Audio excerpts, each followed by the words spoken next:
함께 인사할게요. 빛이 있으라. 당신의 예배당. 예배를 어디서 드려야 할까? 장소의 문제거든요. 예수님 시대의 유대인들이 어디서 예배를 드렸는가가 나옵니다. 예수께서 예루살렘으로 올라가셨더니 성전 안에서, 예수님께서 올라가신 이 예루살렘 성전은 이스라엘 역사상 3번에 걸쳐서 지은 성전입니다.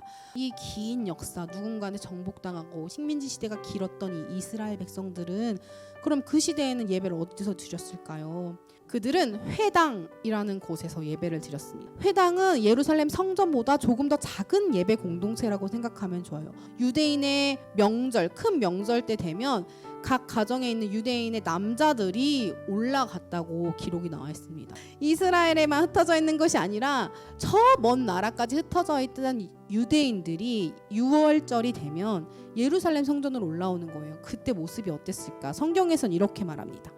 예수께서는 가죽끈으로 채찍을 만들어서 그들을 성전에서 쫓아내셨다. 양과 소를 몰아내고 동전을 사방으로 흩어버리시며 고리대금업자들의 가판대를 뒤엎으셨다. 예수께서 비둘기 상인들에게 이렇게 말씀하셨다. 여기에서 너희 물건을 치워라. 내 아버지 집을 쇼핑몰로 만드는 짓을 그만두어라. 쇼핑몰.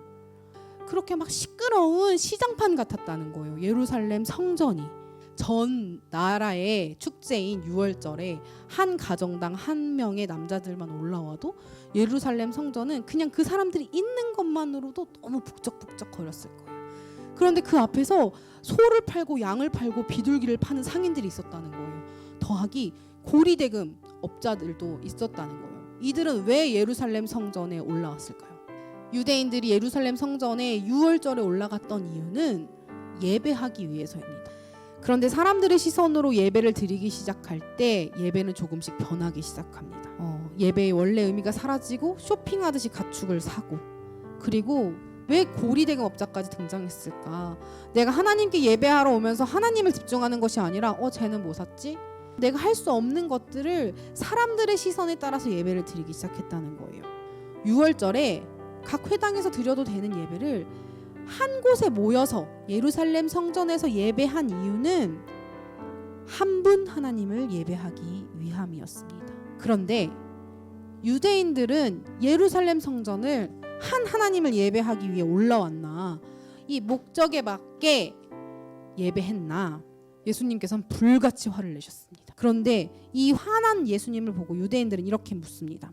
당신이 무슨 권한으로 이럽니까? 증명해 보십시오. 우리에게 보여줄 기적이라도 있습니까?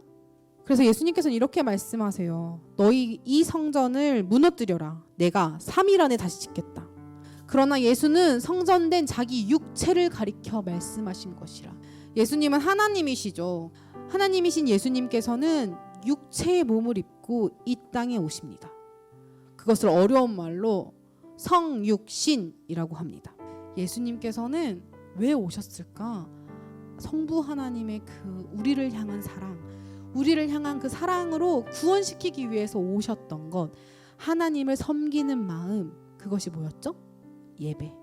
하나님을 예배하는 마음으로 참 하나님이신 예수님께서 인간의 몸을 입고 오셨기 때문에 육체가 성전이다. 예수님의 십자가 사건으로 예수님만 거룩하게 되신 것이 아니라 우리도 거룩하게 됩니다. 우리가 질질질 양 한 마리 끌고 오지 않는 이유는 예수님께서 대신 우리를 위해서, 우리 죄를 위하여 십자가에 이미 피 흘려 돌아가셨기 때문입니다. 고린도 전서에는 그래서 이렇게 나와요. 너희 몸은 너희가 하나님께로부터 받은 바 너희 가운데 계신 성령의 전인 줄 알지 못하느냐. 너희는 너희 자신의 것이 아니라 값으로 산 것이 되었으니 그런즉 너희 몸으로 하나님께 영광을 돌리라.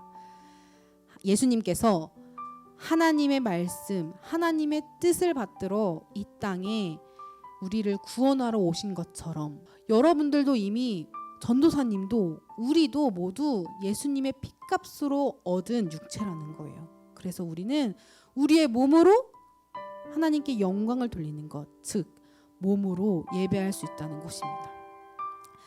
여러분의 예배당은 어디입니까? 복음은 머리로만 믿는 것이 아닙니다. 복음은 귀로만 듣는 것이 아닙니다. 복음은 몸으로도 믿어져야 합니다. 우리는 온 몸으로 예배를 드려야 합니다. 왜 자꾸 입술로 기도하라고 할까? 왜 내 목소리로 소리를 내서 기도하라고 할까? 이거는 여러분들이 예배를 잘 드릴 수 있도록 돕기 위한 것입니다. 예배도 연습이 필요합니다. 무슨 연습이 필요하냐면 몸으로 하는 연습이 필요해요. 눈을 뜨면 기도가 아닌가? 두 손을 모으지 않으면 기도가 아닌가? 무릎을 꿇지 않으면 기도가 아닌가? 아니요, 기도예요. 그런데도 그걸 가르치는 이유는 기도가 하나님 뜻에 딱 맞추는 것, 하나님 앞에 복종하는 것, 하나님의 말씀을 듣는 것, 집중하는 것인데 그 훈련조차 하지 않으면 우리는 하나님 말씀에 집중하기 어렵기 때문이에요. 여러분들이 진짜 기도하고 싶어지잖아요. 여러분들이 진짜 기도할 때가 있잖아요.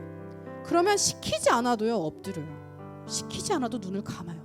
시키지 않아도 두 손을 모아요. 왜냐하면 이렇게 온몸을 다해서 하나님을 부르짖을 수밖에 없어요. 예배라는 것은 온몸으로 드리는 것입니다. 온몸으로 드리는 예배에도 연습이 필요합니다. 몸은 예배당에 나와 있지만 온몸으로 예배드리는 거 참 쉽지 않아요. 전도사님도 쉽지 않아요. 하나님의 이름을 부르지만 나의 체면, 나의 부귀영화에 집중한 예배를 드렸던 유대인들의 모습이 우리의 예배와 다르지 않습니다.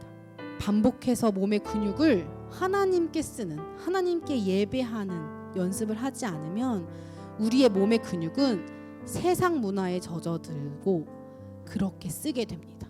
내 손이 기도할 때 쓰는 것보다, 내 눈이 하나님의 말씀을 읽고 하나님을 쳐다보는 것보다 영상에 집중하게 되고 내 손이 다른 것을 더 많이 할 수밖에 없게 된다고 해요. 오늘이라는 예배의 저자는 이렇게 말해요. 우리가 몸을 원래의 목적대로 사용할 때 건축가의 꿈대로 사용되는 것 같이 영광스러운 일이다. 우리 몸을 하나님께서 지으셨잖아요. 하나님께서 우리를 지으셨을 때는 여러분들이 좌절하고 낭망하고 나는 실패자야라고 주저앉는 데에 다리를 쓰길 원하지 않으세요. 하나님께서는 우리의 몸 하나를 만드실 때 하나님을 예배할 수 있도록, 여러분이 행복할 수 있도록 하나님을 예배해서 하나님께 집중해서 내가 사랑받는 자녀다, 내가 하나님께 사랑받았다, 그 사랑받아서 행복한 사람으로 살 수 있도록 지으셨다는 거예요. 입술로 찬양을 하고 눈과 귀로 말씀을 읽으면서 온 몸으로 예배해야 합니다. 우리는 그것을 연습해야 합니다. 하나님께서는 이미 성전인 여러분의 몸에 거하고 계십니다. 성령님께서는 여러분이 온몸으로 찬양할, 온몸으로 예배할 것을 도우실 준비가 되어 있으십니다. 여러분의 형편에 맞게 최선의 예배를 드렸으면 좋겠습니다. 내 믿음이 아직 하나님 고운 가루를 드릴 수밖에 없는 믿음입니다 하면 그대로, 하나님 저는 숫소를 드릴 수 있는 믿음입니다 하면 숫소를 드릴 만한 믿음으로 여러분들의 형편에 맞게, 쟤는 뭐 하나? 쟤는 찬양할 때 일어서나? 쟤는 기도를 큰 목소리로 하나? 집중하는 것이 아니라 하나님 앞에 여러분들이 단독자로 서서 내 안에 이미 거하고 계신 하나님, 성령님을 느끼면서 예배하는 것, 우리의 온몸이 예배하는 근육으로 튼튼해지길 소망합니다.